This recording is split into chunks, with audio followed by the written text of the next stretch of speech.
भारतीय संविधान के निर्माताओं में से एक डॉक्टर भीमराव अंबेडकर को कोई कैसे भूल सकता है भला। जब भी हम बात भारत के संविधान की करते हैं यानी इंडियन कॉन्स्टिट्यूशन की करते हैं तो डॉक्टर भीमराव अंबेडकर का नाम एकदम टॉप पे आता है। भारतीय संविधान के निर्माताओं में से एक डॉक्टर भीमराव अंबेडकर का जन्म खुद एक दलित परिवार में जन्म लेने की वजह से उन्हें बचपन से ही शोषण व उत्पीड़न से गुजरना पड़ा था। उन्हें पता था कि कैसे समाज में एक ऊंची जाति एक नीची जाति को ट्रीट कर दे, यानी उस समय जो समाज था वो एक जाति प्रथा के अकॉर्डिंग बटा हुआ था। लोगों को ऊंच और नीचे जाति में करार दिया गया था, उनका अलग अलग काम था और जो नीची जाति होती थी उनके ऊपर जो ऊंची जातियां होती थी वो शासन करती थी। तो डॉक्टर भीमराव अंबेडकर एक दलित परिवार में जन्म लिए हुए थे, इसलिए उन्हें भी इन सभी उत्पीड़न को सहना पड़ा। जब वो स्कूल जाते थे तो जितनी भी ऊंची जाति के बच्चे होते थे वो क्लास में बैठते थे, लेकिन वो क्लास के बाहर खड़े होकर उन्होंने विद्यार्जन किया, यानी उन्होंने अपनी स्टडी करी। और ये सब चीज़ें उनके साथ इसलिए होती थी क्योंकि उस समय जो सोसाइटी थी वो एक नेगेटिव सोच में बटी हुई थी, यानी उनका मानना था कि जो भी ये हो रहा है वो एक कास्ट डिस्क्रिमिनेशन है, यानी जाति प्रथा यानी जाति विभाजन है। डॉक्टर भीमराव अंबेडकर एक दलित परिवार में जन्मे हुए थे, इसलिए उन्हें पता था कि कैसे सोसाइटी में एक ऊंची जाति एक नीची जाति को ट्रीट करती है। इसलिए उन्होंने बचपन से ही ठान लिया था कि वो पढ़ लिख कर एक बहुत अच्छे इंसान बनेंगे ताकि वो भारत जैसे देश से छुआछूत खत्म कर सके। इसलिए जब वो स्कूल जाते थे तब उनसे एक शिक्षक ने यानी उनके एक अध्यापक ने पूछा कि तुम पढ़ने तो आते हो, यहाँ ऊंची और नीची जाति में इतना ज़्यादा डिस्क्रिमिनेशन, बट फिर भी तुम आते हो, तुम्हारे अंदर इतना डेडिकेशन है स्टडी के लिए, तो तुम पढ़ लिख कर बनना क्या चाहते हो। तो डॉक्टर भीमराव अंबेडकर ने एक बहुत सिंपल वे में कहा कि मैं पढ़ लिख कर वकील बनूंगा, भारत जैसे देश से छुआछूत खत्म करूंगा और दलितों और जितनी भी नीची जातियां हैं उनके लिए नए कानून बनाऊंगा ताकि वो भारत जैसे देश में खुद को आगे रख सके और आगे बढ़ सके, साथ ही साथ भारत को एक विकसित देश बनाने में अपना योगदान दे सके। देखा जाए तो कई हद तक ये चीज़ें सही है क्योंकि देश में जो लोअर कास्ट है यानी जो लोग नीचे के हैं उनको पता है कि क्या प्रॉब्लम्स चल रही है सोसाइटी में, तो उनके पास एक बेसिक आइडिया है कि कैसे उस चीज़ को इम्प्रूव करा जाए। इस चीज़ पे डॉक्टर भीमराव अंबेडकर ने बहुत काम किया। एक और सबसे बड़ी रियलिटी बताऊं भारत की, तो जब भारत का संविधान नहीं बना हुआ था तो उस समय हो क्या रहा था कि पूरी सोसाइटी में लोगों को इस बेसिस पे बांट दिया गया था कि जैसे अगर कोई बच्चा घर में है तो उसे पहले से ही प्रेडिक्ट कर दिया जाता था कि वो वही काम करेगा जो उसके माता पिता करते हैं। जैसे अगर किसी के माता पिता कुम्हार है तो उनका बेटा भी कुम्हार होगा। इस चीज़ को अगर देखा जाए तो ये इसे श्रम विभाजन कहते हैं, यानी कामों को बांटना।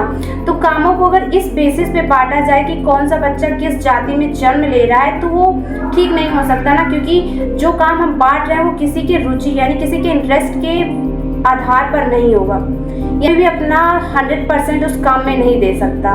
आज हम बात करने वाले हैं दुनिया के सबसे बड़े लोकतंत्र देश के सबसे बड़ी ताकत की, यानी भारत के संविधान की। एक ऐसा संविधान जो इस पूरे भारत को चलाता है, यानी इतना बड़ा डाइवर्स कंट्री जिसको ये कॉन्स्टिट्यूशन खुद रन करता है। ये सिर्फ एक किताब नहीं है, ये हमारे आज़ादी और हमारे भविष्य का नक्शा है। तो चलिए समझते हैं कि कॉन्स्टिट्यूशन यानी संविधान होता क्या है।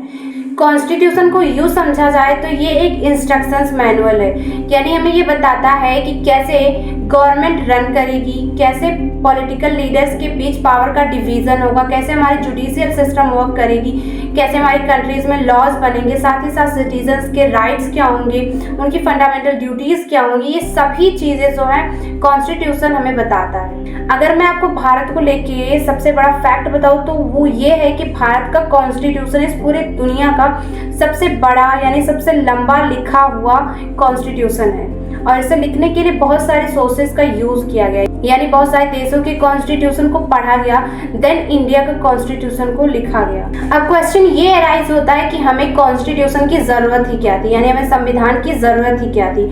तो भारत जब आज़ाद नहीं हुआ था यानी 1947 के पहले तो ब्रिटिशर्स का शासन था यानी ब्रिटिशर्स का राज था, तो ब्रिटिशर्स के अकॉर्डिंग इंडिया रन कर रही थी। लेकिन जब भारत आज़ाद हुआ तो अब ज़रूरत थी एक भारतीय संविधान की, यानी ऐसा संविधान जिसे भारतीय लोगों ने मिलकर बनाया, यानी भारत के लोगों ने मिलकर बनाया हो। एक ऐसा संविधान जिसमें हर भाषा, हर जाति, हर रंग, हर कोई समान अधिकार प्राप्त करे। एक ऐसा संविधान जो एक नए भारत की नींव रख सके, एक ऐसे भारत की जो एक अंडर डेवलप्ड कंट्री से एक डेवलप्ड कंट्री बन सके। 1946 एक ऐसा ईयर जिसमें कॉन्स्टिट्यूएंट असेंबली बनाएगी ताकि भारत के लिए कॉन्स्टिट्यूशन बनाया जा सके, और इसमें पूरे देश से 389 लोगों को चुना गया जो कि इस कॉन्स्टिट्यूशन की मीटिंग्स को हैंडल करेंगे, यानी कॉन्स्टिट्यूशन की मीटिंग में शामिल होंगे। वहीं से भारत के संविधान की यात्रा शुरू हुई। डॉक्टर राजेंद्र प्रसाद अध्यक्ष बनाए गए, डॉक्टर भीमराव अंबेडकर को ड्राफ्टिंग कमेटी का चेयरमैन बनाया गया। भीमराव अंबेडकर जिन्हें आगे चलकर फादर ऑफ कॉन्स्टिट्यूशन कहा गया। कॉन्स्टिट्यूएंट असेंबली बनने के बाद शुरू होता है एक सबसे ऐतिहासिक और सबसे लंबा सफर, यानी भारत के संविधान का सफर। भारत का संविधान लिखने में 2 साल 11 महीने 18 दिन लगे, और इसी के बीच 165 मीटिंग हुई जिसमें हर शब्द, हर लाइन, यानी जितने भी शब्द और लाइंस कॉन्स्टिट्यूशन में लिखी गई है उन सभी लाइंस और एक एक शब्द पर बहस हुई। उसके बाद तैयार हुआ एक ऐतिहासिक भारत का संविधान, एक ऐसा संविधान जो पूरे विश्व के सबसे बड़े लोकतंत्र देश को चलाएगा, यानी इंडियन कॉन्स्टिट्यूशन। 26 नवंबर 1949 को इंडियन कॉन्स्टिट्यूशन को एक्सेप्ट कर लिया गया, लेकिन इसे लागू किया गया 26 जनवरी 1950 को, क्योंकि ये वो दिन था जिस दिन भारत ने, यानी 1930 में भारत ने पूर्ण स्वराज की मांग की थी, यानी एक ऐसी इंडिपेंडेंस या ऐसी स्वतंत्रता जो भारत खुद पर लागू करता है। और इसी दिन भारत एक रिपब्लिक कंट्री बन गया, एक ऐसी कंट्री जिसमें स्टेट ऑफ हेड जो होगा वो इलेक्टेड पर्सन होगा, यानी उसे भारत की जनता इलेक्ट करेगी। देखा जाए तो भारत का कॉन्स्टिट्यूशन बनाने के लिए पूरे दुनिया के बहुत सारे कॉन्स्टिट्यूशन को पढ़ा गया। वो इसलिए क्योंकि जितनी भी कंट्रीज हैं उन्होंने अपनी कॉन्स्टिट्यूशन पहले से बना रखी थी। अब इंडिया के पास एक बेसिक आइडिया नहीं था कि कैसे कॉन्स्टिट्यूशन होता, तो उन्होंने बहुत सारे देशों के कॉन्स्टिट्यूशन को पढ़ा और उससे आइडिया लेकर भारत का एक नया कॉन्स्टिट्यूशन बनाया। जैसे बहुत सारी चीज़ें अलग अलग कंट्रीज से ली गई, जैसे यूएसए से देखा जाए तो फंडामेंटल राइट्स लिए गए, आयरलैंड से डीपीएसपी यानी directive principle of state policy, Canada से फेडरल सिस्टम लिया गया और ब्रिटेन से पार्लियामेंट्री सिस्टम। ये सभी कुछ ऐसी चीजें थी जो अलग अलग कंट्रीज से ली गई ताकि इंडिया को एक अच्छा संविधान मिल सके, यानी भारत के पास एक अच्छा संविधान हो, क्योंकि भारत इस पूरे विश्व का सबसे बड़ा लोकतांत्रिक देश है। यानी तो चलिए समझते हैं भारत के संविधान की खासियत क्या है। भारत का संविधान एक ऐसा संविधान है जो भारत को sovereign, socialist, secular, democratic and republic country है। सोवरजन यानी भारत के पास राइट है कि वो अपने एक्सटर्नल और इंटरनल मैटर्स में डिसीजन ले सकेगा। सोशलिस्ट यानी इस कंट्री का कोई भी पर्सन कंट्री के रिसोर्स को यूज करता है। सेकुलर यानी धर्मनिरपेक्ष, इंडिया का कोई पर्टिकुलर एक रिलीजियन नहीं होगा, कोई रिलीजियस नहीं होगा। डेमोक्रेटिक यानी भारत को जो भी गवर्नमेंट रन करेगी वो एक इलेक्टेड गवर्नमेंट होगी, यानी लोगों द्वारा चुनी गई सरकार होगी। रिपब्लिक यानी जो भी स्टेट ऑफ हेड होगा वो भी एक इलेक्टेड पर्सन होगा।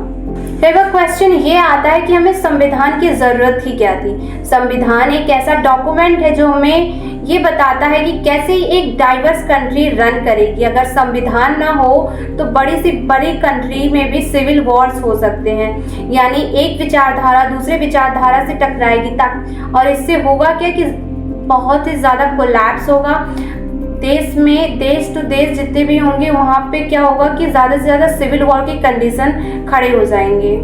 तो ये तो था भारत के संविधान की कहानी, एक ऐसी कहानी जो संघर्ष, त्याग, विचार और सपनों से बनी हुई है।